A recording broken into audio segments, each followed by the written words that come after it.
नमस्कार, लाख टके की बात में आप सभी का बहुत स्वागत है। आपके साथ में हूं नलिनी पांडे। नमस्कार, मैं हूं आपके साथ में मनदीप। लाख टके की बात में सबसे पहले बात करेंगे संगम नगरी में महाकुंभ की तैयारियों को लेकर मुख्यमंत्री योगी की समीक्षा की। तैयारियों परखने के लिए दिसंबर महीने में चौथी बार कुंभ पहुंचे हैं मुख्यमंत्री योगी आदित्यनाथ। और इसके बाद बात होगी महाकुंभ में गैर सनातनी की नो एंट्री को लेकर मचे घमासान की। बताएंगे आपको देवकी नंदन ठाकुर और बॉलीवुड एक्टर नवाजुद्दीन सिद्दीकी ने इस मुद्दे पर क्या कहा। साथ ही आपको बताएंगे मोहन भागवत के बयान को लेकर साधु संतों को क्यों हुई आपत्ति और अखिलेश ने मोहन भागवत के बयान को लेकर बीजेपी पर क्या कसा था तंज। और फिर बात करेंगे पीटीए को लेकर एसपी में नए नए नारों के एक्सपेरिमेंट की। वहीं बात होगी कल होने वाले वीएसपी के बड़े प्रदर्शन की। 8 साल बाद सड़कों पर प्रदर्शन करते हुए नजर आएंगे बीएसपी के तमाम कार्यकर्ता। क्या है मुद्दा, ये भी आपको बताएंगे विस्तार के साथ। तो चलिए बुलेटिन की शुरुआत करते हैं।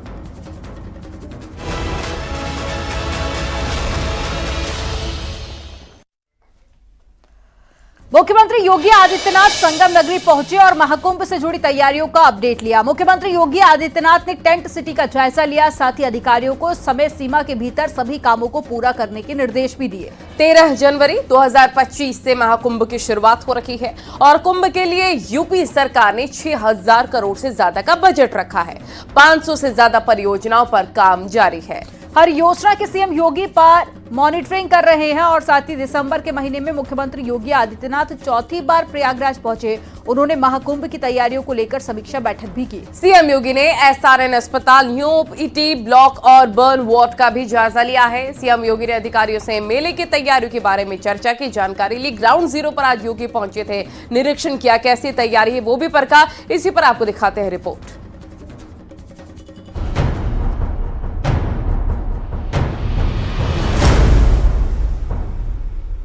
संगम की धरती पर 13 जनवरी 2025 से महाकुंभ की शुरुआत होने जा रही है। महाकुंभ को लेकर योगी सरकार 6000 करोड़ से ज्यादा की 500 से ज्यादा परियोजनाओं को पूरा करने में लगी है। खुद सीएम योगी महाकुंभ की तैयारियों की मॉनिटरिंग कर रहे हैं। दिसंबर के महीने में चौथी बार सीएम योगी प्रयागराज पहुंचे। योगी आदित्यनाथ एक बार फिर से संगम नगरी प्रयागराज के दौरे पर हैं और ये सीएम योगी आदित्यनाथ का काफिला है जो कि दशाश्वमेध घाट से अब सीधे प्रयागराज मेला प्राधिकरण के कार्यालय की तरफ जा रहा है। सीएम योगी आदित्यनाथ इसी महीने में चौथी बार यहाँ पर आए हैं। 13 दिसंबर को भी वो प्रधानमंत्री नरेंद्र मोदी के साथ यहाँ पर आए थे, जब प्रधानमंत्री मोदी ने गंगा पूजन के साथ महाकुंभ की शुरुआत की थी। क्योंकि 13 जनवरी से महाकुंभ की शुरुआत होनी है और 6000 करोड़ की लागत से 500 से ज्यादा परियोजनाओं पर काम हो रहा है। तो सीएम योगी आदित्यनाथ खुद इसकी मॉनिटरिंग कर रहे हैं और तमाम जो विकास कार्य हैं उसकी यहाँ पर समीक्षा कर रहे हैं। सीएम योगी सबसे पहले जब प्रयागराज पहुंचे तो वो अरेल क्षेत्र में गए जहाँ पर टेंट सिटी बताई जा रही है।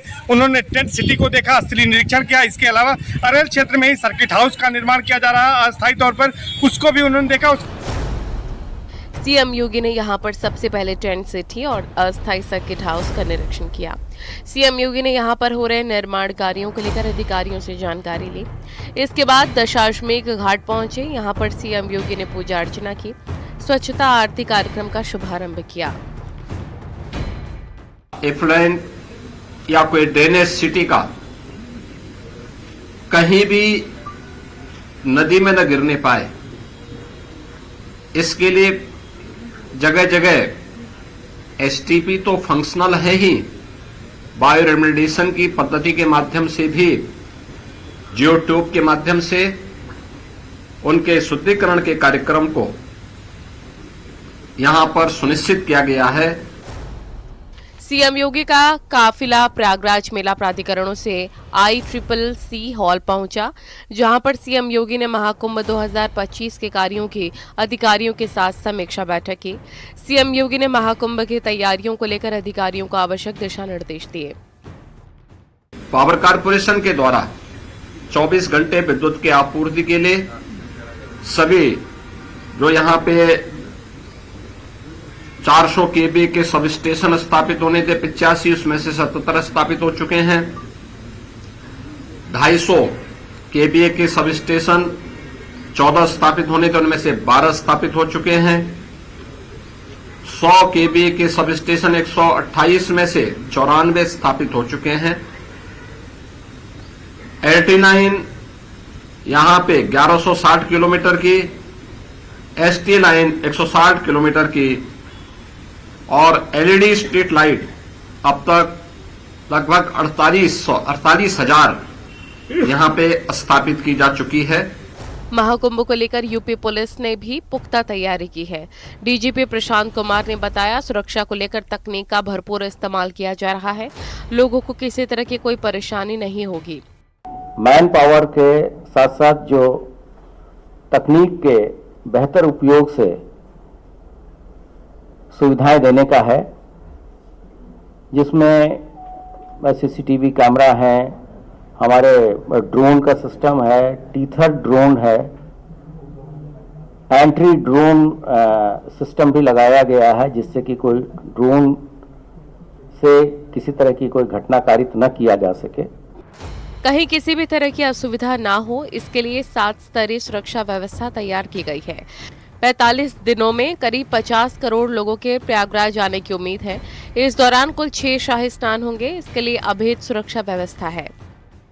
सभी पूरा मेला क्षेत्र सीसीटीवी कैमरे से आच्छादित होगा, जो कि एआई इनेबल्ड होगा। इस दौरान हमारे जो अंतर्राष्ट्रीय सीमाएं हैं और अंतर्राज्यीय सीमाएं हैं, उस पर भी चौकसी बढ़ाई जाएगी। महाकुंभ की सुरक्षा के लिए करीब 200 करोड़ रुपए के उपकरण खरीदे गए हैं। आयोजन स्थल पर पर्याप्त मैन पावर के साथ सीसीटीवी कैमरे, ड्रोन और एंट्री ड्रोन लगाए गए हैं। किसी भी तरह के डिजास्टर सुरक्षा और लोगों को डूबने से बचाने के लिए भी उपकरणों को खरीदा गया है। इंटर स्टेट और इंटरनेशनल बॉर्डर पर भी सुरक्षा कड़ी है। प्रयागराज की जो संस्कृति है उसको दिखाने के लिए वहां पर तमाम तरह से मूर्तियां लगाई जा रही हैं, पेंटिंग्स की जा रही है। इसको देखने के बाद सीएम योगी आदित्यनाथ 4 बजे करीब प्रयागराज से लखनऊ के लिए रवाना हो जाएंगे। तो ये दौरा जो है महाकुंभ की तैयारियों को लेकर सीएम योगी आदित्यनाथ का बेहद अहम माना जा रहा है। सर्वेश दुबे, न्यूज़ 18 प्रयागराज।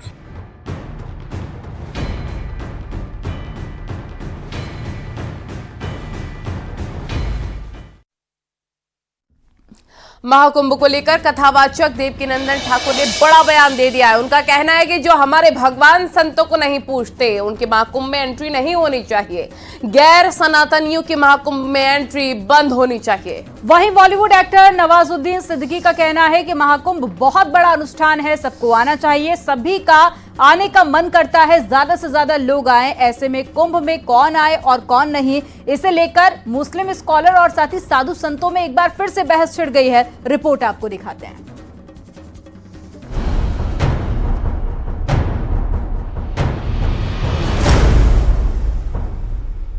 प्रयागराज महाकुंभ को लेकर कथावाचक देवकीनंदन ठाकुर का बड़ा बयान सामने आया है। देवकीनंदन ठाकुर ने महाकुंभ में गैर सनातनियों के प्रवेश पर पूरी तरह रोक लगाए जाने की मांग की है। उन्होंने कहा कि दूसरे धर्म के लोग सिर्फ सनातन धर्मियों की आस्था को दूषित करने, नाटक फैलाने और हमें डिस्टर्ब करने के लिए ही आएंगे। उन्होंने कहा कि जो हमारे भगवान और साधु संतों का मान सम्मान न करे, उसे महाकुंभ में नहीं आना चाहिए। जो राम की पूजा न करें, जो कृष्ण की पूजा न करें, जो शिव की पूजा न करें, जो देवी की पूजा न करें, जो हनुमान की पूजा न करें, जो गंगा को न माने, जो जमुना को न माने, जो सरस्वती को न माने, जो संतों को न माने, उन लोगों को यहाँ पर नहीं आना चाहिए। कथावाचक देवकीनंदन ठाकुर ने साफ कर दिया है कि वो महाकुंभ में गैर सनातनियों के प्रवेश के खिलाफ हैं। वहीं प्रयागराज पहुंचे बॉलीवुड एक्टर नवाजुद्दीन सिद्दीकी से जब न्यूज़ 18 नेटवर्क ने बातचीत की तो उन्होंने कहा कि महाकुंभ बहुत बड़ा अनुष्ठान है, सबको आना चाहिए, सभी का आने का मन करता है, ज्यादा से ज्यादा लोग आएं। कुंभ तो एक तरह से देखा जाए महापर्व है और इतना बड़ा पर्व है ये कि हर किसी का आने का मन करता है और मैं तो चाहता हूँ कि लोग ज़्यादा से ज़्यादा तादाद में आए। ये जो है ये हर आदमी वेट कर रहा होता है इस चीज़ की, तो और ये महापर्व है तो ऑफकोर्स हर एक आदमी अपनी लाइफ में ज़रूर देखना चाहता है ये। तो हमें भी बड़ी खुशी होती है कि जब भी महाकुंभ होता है तो उसके दर्शन हो हमें। नवाजुद्दीन सिद्दीकी के बयान को लेकर मुस्लिम स्कॉलर का कहना है कि देवकीनंदन ठाकुर को गंगा जमनी तहजीब को समझना चाहिए। नवाजुद्दीन सिद्दीकी कुंभ मेले में जाने की इच्छा जता रहे और देवकीनंदन ठाकुर कह रहे हैं कि कोई भी सनातनी जो है गैर सनातनी कुंभ मेले में ना आवे। कुंभ के देवकीनंदन ठाकुर कथावाचक हैं, कोई वहाँ के अखाड़ा परिषद में कुछ सदस्य नहीं है और ना ही वहाँ के इंतजामिया कमेटी में कुछ है, और वो अपने ही सनातन भाइयों से बहुत मोटा पैसा लेते हैं कथा कहने का, लेकिन राजनीति से इतना उनको प्रेरित रहते हैं, हमेशा राजनीतिक मुद्दों में बढ़ चढ़ के बोलना, बातें करना। धर्म किसी को गलत नहीं सिखाता है। नवाजुद्दीन सिद्दीकी के कुंभ को लेकर दिए गए बयान पर अयोध्या के संतों ने प्रतिक्रिया दी है। साधु संतों का कहना है कि गैर सनातनियों का प्रवेश वर्जित होना चाहिए। ऐसे में महाकुंभ मेले की पवित्रता को बनाए रखना सरकार की जिम्मेदारी है। तीर्थ राज प्रयाग में सभी लोग आवे, सबका स्वागत है, परंतु विधर्मी देखने के लिए तो आ सकते हैं, उनके अंदर कभी वो भावना ही नहीं आ सकती है। इसलिए मेला की पवित्रता, प्रयागराज की पवित्रता बरकरार रखी जाए, यह प्रयास सरकार को भी करना चाहिए। सनातन की शिक्षा लें, सनातन धर्म का ज्ञान लें, जिहाद और फतवा से अपनी मानसिकता को ऊपर उठाकर और महाकुंभ में जो ये इनको जबरन मुगल बादशाहों ने मुसलमान बना दिया था, अब ये अपने सनातन धर्म को अपनाएं और माँ गंगा में स्नान करके फतवा और जिहाद के पाप से मुक्त हो जाएं। देवकीनंदन ठाकुर ने कुछ दिन पहले सनातन बोर्ड के गठन की मांग को लेकर दिल्ली में धर्म संसद का आयोजन किया था। ऐसे में महाकुंभ से वो एक बार फिर सनातन बोर्ड और हिंदू राष्ट्र की मांग को संतों के जरिए उठाना चाहते हैं। वहीं नवाजुद्दीन सिद्दीकी के बयान ने महाकुंभ में गैर सनातनियों की एंट्री को लेकर बहस छेड़ दी है। न्यूज़ 18 के लिए ब्यूरो रिपोर्ट।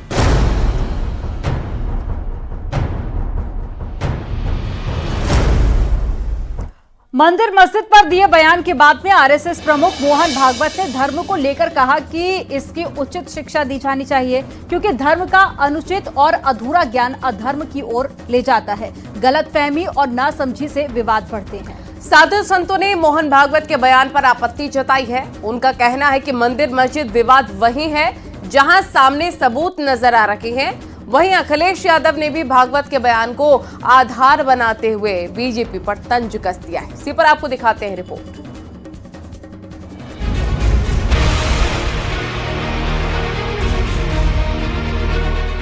आरएसएस प्रमुख मोहन भागवत ने धर्म के नाम पर हो रहे उत्पीड़न पर बयान दिया। उन्होंने कहा, दुनिया भर में धर्म के नाम पर होने वाले सभी उत्पीड़न और अत्याचार धर्म की सही समझ और शिक्षा की कमी के कारण हुए हैं।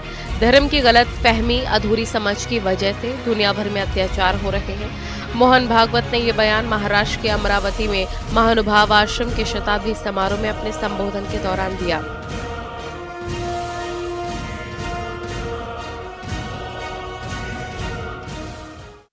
म्हणून हा धर्म समजवावा लागतो आणि समजवणं फार कठीण गोष्ट आहे।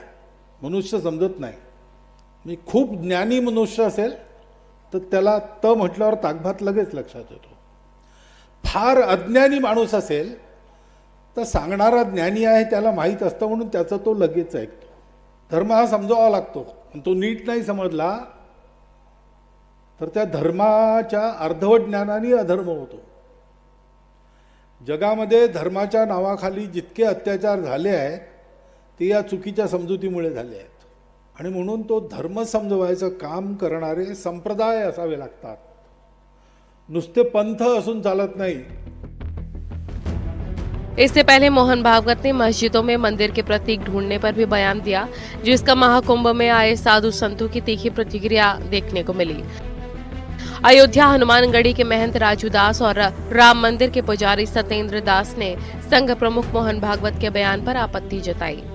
भाई साहब, जहाँ भी हमारे वेद पुराण शास्त्र उपनिषद ने बताया, जहाँ भी एविडेंस है, नंदी का मुख्य ज्ञान वापी की तरफ वो छोड़ दीजिए। आप पत्रकार हैं, आप पीछे से जाइए, पूरा स्ट्रक्चर देख लीजिए। देवी देवता के प्रतीक चिन्ह बने हुए हमारे जो मंदिर होते हैं वही स्ट्रक्चर बने हुए, तब भी आप ये कहो कि ये मस्जिद है तो कैसे हो सकता है? चाहे जो भी मिले, वहाँ सुरंग मिला है और सुरंग मिलने के बाद में बहुत खजाना भी मिला है और बहुत चीज़ ऐसी मिली हैं जो प्रमाण देती हैं कि मंदिर रहा पहले और इसको कब्जा किया गया, इसको ध्वस्त किया गया और इसको किसी न किसी रूप से इस्लामिक रूप में देने के लिए ये प्रयास किया गया, जिसके कारण से अब खुदाई से सब कुछ पता चल रहा है। वहीं अखिलेश यादव ने भागवत के बयान के बहाने बीजेपी पर हमला बोला। उन्होंने कहा, अगर भागवत एक बार सीएम को फोन कर दें तो एक भी सर्वे नहीं होगा। अगर उनको लगता है, क्योंकि वो विचारधारा भारतीय जनता पार्टी की अंडरग्राउंड विचारधारा है। भारतीय जनता पार्टी के लिए वो विचारधारा अंडरग्राउंड काम करती है, सुरंग खोद करके काम करती है। तो वो जो आज बात कही जा रही है, कम से कम उन्हें भारतीय जनता पार्टी के लोगों को समझाना चाहिए। अगर वो एक फोन भी कर दें मुख्यमंत्री जी को, तो कोई भी सर्वे और कोई भी ऐसा विवाद नहीं होगा। अगले जी लेकिन हर जगह राजनीतिक लाभ लेना चाहते हैं। ये तमाम स्टेटमेंट इसलिए आ रहे हैं कि वो राजनीतिक लाभ लेना चाहते हैं। संघ प्रमुख के बयान के बहाने जहां विपक्ष ने बीजेपी पर तंज कसा, वहीं साधु संतों ने मोहन भागवत के बयान पर अलग राय दी, जिससे एक बार फिर से सियासी वार पलटवार शुरू हो गया है। न्यूज़ 18 के लिए ब्यूरो रिपोर्ट।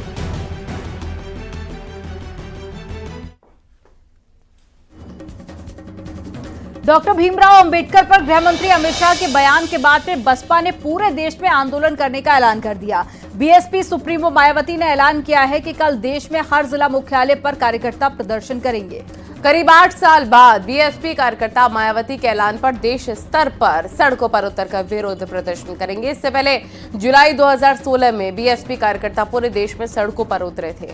तब मौजूदा परिवहन राज्य मंत्री दयाशंकर सिंह ने मायावती को लेकर विवादित बयान दिया था। अब सवाल ये उठ रहा है कि क्या मायावती ने बहुत देर कर दी?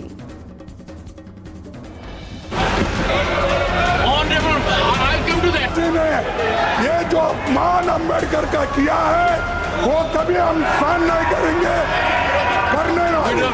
ये दलित विरोधी सरकार है। डॉक्टर भीमराव अंबेडकर पर गृह मंत्री अमित शाह के बयान के बाद बीएसपी ने पूरे देश में आंदोलन करने का ऐलान किया है।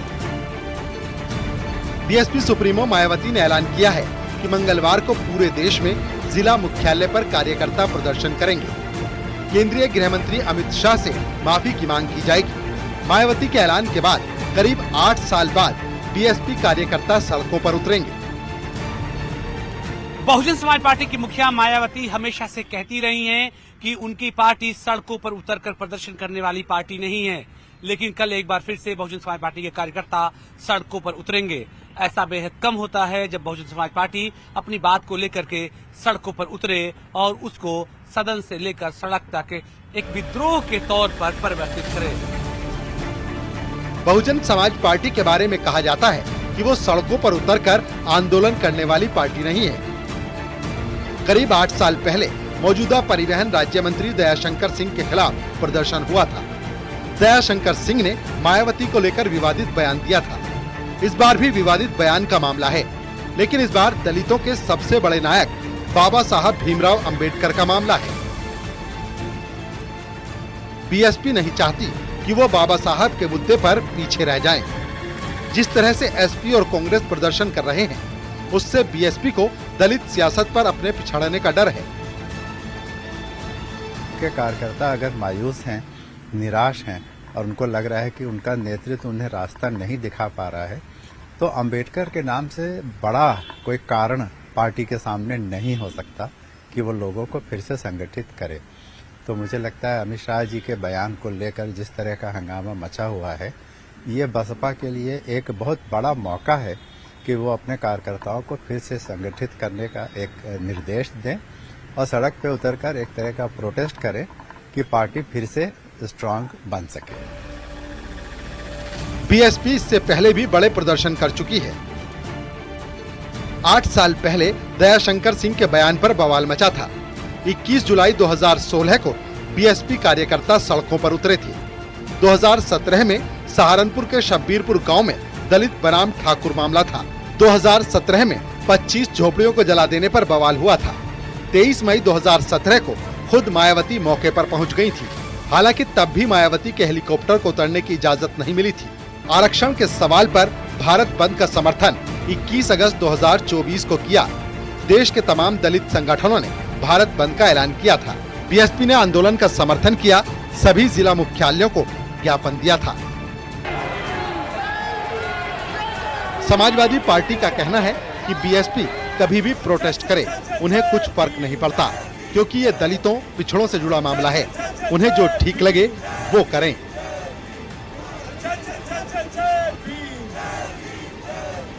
आगे पीछे का झगड़ा नहीं है। जो पिछड़ गए हैं, जो पीछे रह गए हैं, जिन्हें हक हिस्सा सम्मान नहीं मिल पाया, जिनकी हकमारी हुई राजनीतिक, आर्थिक, सामाजिक, उनको न्याय दिलाने का विषय है। और हम लोग पहले से, शुरू से समाजवादी पार्टी जब से बनी है तब से इस मुद्दे पे चल रही है और कोई पिछड़ा नहीं है। हमने आज किया, बसपा कल करे, कोई परसों करे, जो जब करे, जिस तरीके से करे, सबका स्वागत है। डॉक्टर भीमराव अंबेडकर का मुद्दा बड़ा राजनीतिक मुद्दा है। ऐसे में एसपी और कांग्रेस के सदन में लगातार प्रदर्शन करने के बाद बीएसपी भी सड़कों पर उतरकर संदेश देना चाहती है कि वो भी इस मुद्दे पर पीछे नहीं है।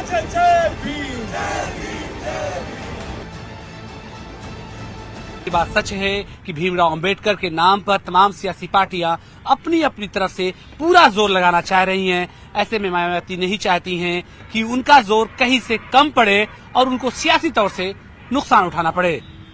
कैमरा पर्सन उपेंद्र के साथ अलाउद्दीन, न्यूज़ 18 लखनऊ।